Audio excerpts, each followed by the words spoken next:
Welcome to Democracy Now!, democracynow.org, The War and Peace Report. I'm Amy Goodman. President Trump is visiting Dayton, Ohio, and El Paso, Texas today, following the mass shootings over the weekend, which killed at least 32 people, including the Dayton gunman. Resistance to Trump's visit has been mounting among Democrats and many residents of the two cities. This is Dayton's Democratic Mayor, Nan Whaley. He's made this bet and he's got to lie in it. He hasn't, his rhetoric has been painful for many in our community. And I think that people should stand up and say they're not happy if they're not happy that he's coming. Sunday's mass shooting in Dayton killed 9 people, including the gunman's sister. The police shot the gunman at the scene. The FBI has opened an investigation and said the gunman was, quote, exploring violent ideologies.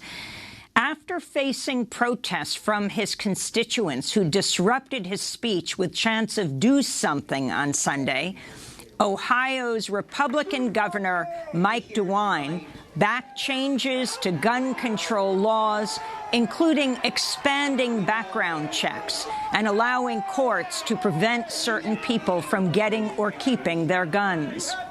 Ohio Republican Congressmember Mike Turner, whose congressional district includes Dayton, also said Tuesday he backs an assault weapons ban and imposing magazine limits. In El Paso, Texas, Democrats and many community members are also protesting Trump's visit today. Before the shooting rampage, which has killed at least 22 people, the alleged El Paso gunman Patrick Crusius posted a manifesto saying he was, quote, defending my country from cultural and ethnic replacement brought on by an invasion, unquote, echoing the language Trump uses to describe immigrants coming over the border. Democratic Congressmember Veronica Escobar turned down an invitation to join Trump in his motorcade when he visits, unless he called her, which he didn't, saying, quote, I refuse to join without a dialogue about the pain his racist and hateful words and actions have caused our community and country, she said. Meanwhile, the El Paso gunman's family released a statement Tuesday denouncing the mass murder. They wrote, quote, Patrick's actions were apparently influenced and informed by people we do not know, and from ideas and beliefs we do not accept or condone.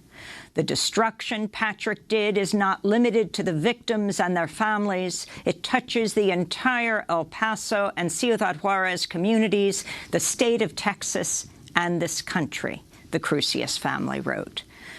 The gunman is charged with capital murder, and the case is being investigated as an act of domestic terror. Meanwhile, the FBI is also launching a domestic terror investigation into last month's mass shooting at the Gilroy Garlic Festival in California, which killed 3 people, including 2 young children. Just before the shooting, the gunman promoted an anti-immigrant racist manifesto online. Investigators say the gunman had a hit list of targets, including religious institutions, federal buildings, courthouses, and political organizations from both major political parties. At least 48 Democratic lawmakers, including El Paso Congresswoman Veronica Escobar, are urging House Speaker Nancy Pelosi and Senate Majority Leader Mitch McConnell to call Congress back from recess to pass pending legislation addressing the threat of white supremacy. In a letter, they write, we must come together across party lines as swiftly as possible to condemn any political leader, movement, or media figure who echoes the beliefs these terrorists have repeatedly expressed, including that immigrants are invading the United States or set on replacing any of our citizens.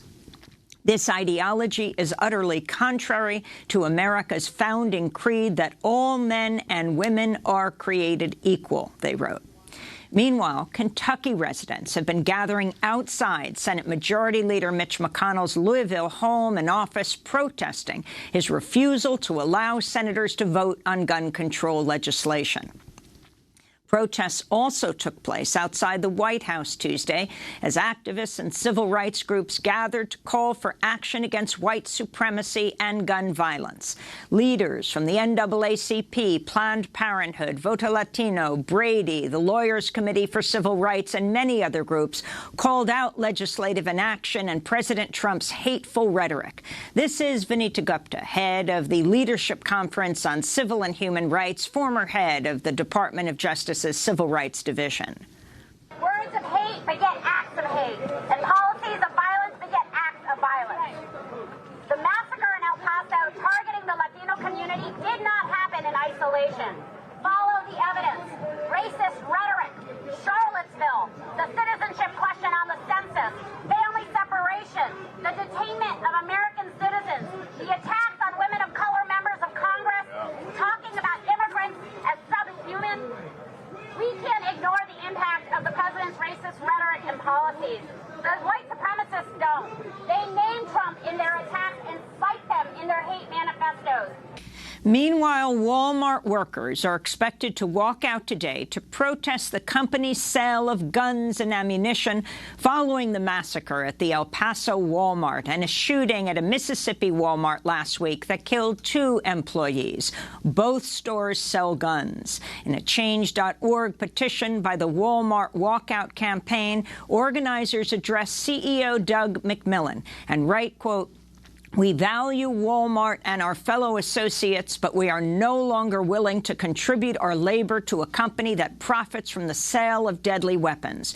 We urge our leadership to cease the sale of all firearms and ammunition, ban the public open and concealed carry of weapons on company property and in all stores, and cease donations to NRA-backed politicians," they said. Nobel laureate and celebrated best-selling author Toni Morrison has died. She died Monday at the age of 88 from complications of pneumonia. Much of her writing focused on the female black experience in America. Her writing style honored the rhythms of black oral tradition. As an editor, she's widely credited with helping widen the literary stage for African Americans and feminists. Toni Morrison wrote 11 novels and was the first African American woman to win the Nobel Prize in Literature in 1993. Her widely acclaimed novel, Beloved, about a slave who escaped a Kentucky plantation, won the Pulitzer Prize in 1988 and was later turned into a feature film with Oprah Winfrey. In 2012, President Obama awarded Toni Morrison the Presidential Medal of Freedom. This is an excerpt from a conversation between Toni Morrison and Cornel West at the New York Society for Ethical Culture in 2004. This melancholy that I feel now is about a country like this with the best shot in the world. The best shot in the world. At this moment, at this time, with a certain kind of plenitude and intelligence and ambition and generosity and some history from which to learn, could indeed throw it away, in a sense, and become the worst parts of its own self. After headlines, we'll spend the hour taking a closer look at Toni Morrison's legacy. We'll continue to hear her in her own words and speak to her friends and colleagues, Dr. Angela Davis and the great writers Nikki Giovanni and Sonia Sanchez. Human rights groups are demanding the Nigerian government release Nigerian journalist Omoyele Sowore after he was arrested Sunday. Authorities are claiming Showore's call for nationwide protests under the banner revolution now is an attempt to take over the government. Sowore is a human rights activist and the publisher of the online news site Sahara Reporters. He ran against President Muhammadu Buhari earlier this year in an election he said lacked a level playing field. His party, Africa Action Congress, declared August 5th the start of the days of rage inspired by the recent popular uprising in Sudan that toppled authoritarian ruler Omar al-Bashir. The protests went ahead this week despite Sowore Omoyele's arrest. Just 2 days before he was arrested, Sowore tweeted, "All that is needed for a revolution is for the oppressed to choose a date that they desire for liberty, not subjected to the approval of the oppressor." Revolution Now, Days of Rage, August 5th. To see Shwarya Moile in our documentary, Drilling and Killing, Nigeria and Chevron and Nigeria's Oil Dictatorship, that was produced by Jeremy Scahill and me, you can go to democracynow.org. The U.S. is warning Turkey against any incursions into northeastern Syria that would attack Kurdish forces. The Turkish President Recep Tayyip Erdogan is warning a military operation in the Kurdish-controlled region is imminent. The U.S.-backed Kurdish force is considered a terrorist group by Turkey. U.S. and Turkish military officials are holding talks this week over the issue.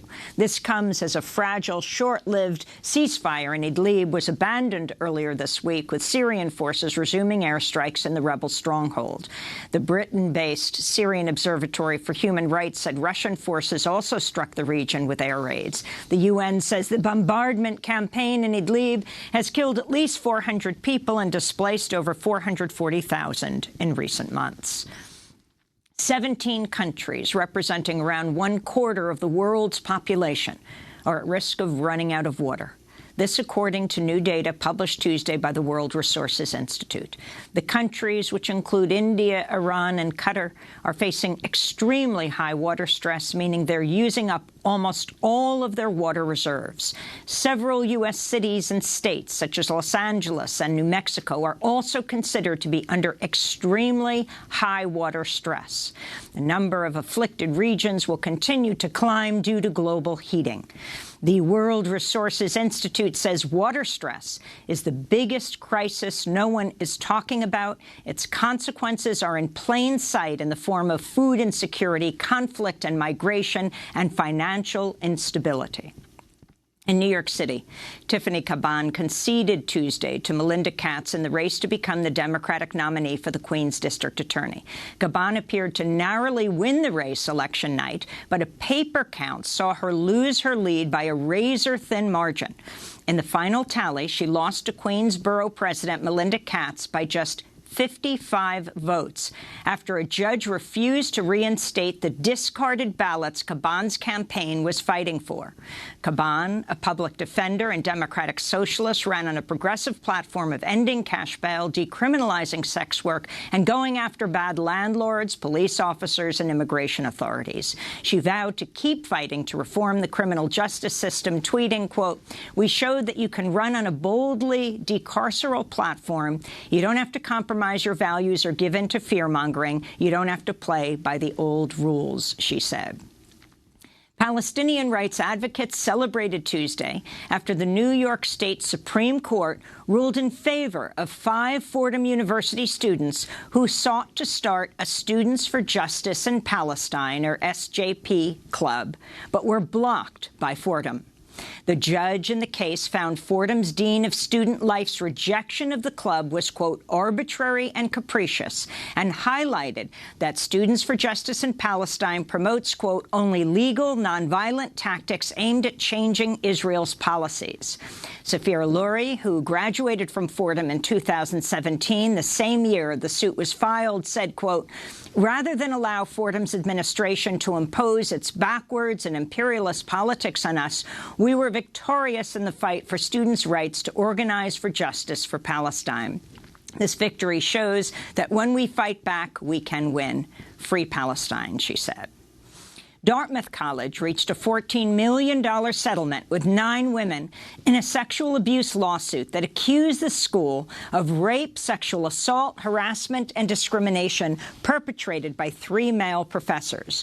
The plaintiffs said the professors created a 21st-century animal house as they coerced women into drinking and groped, leered at, and in some cases raped them.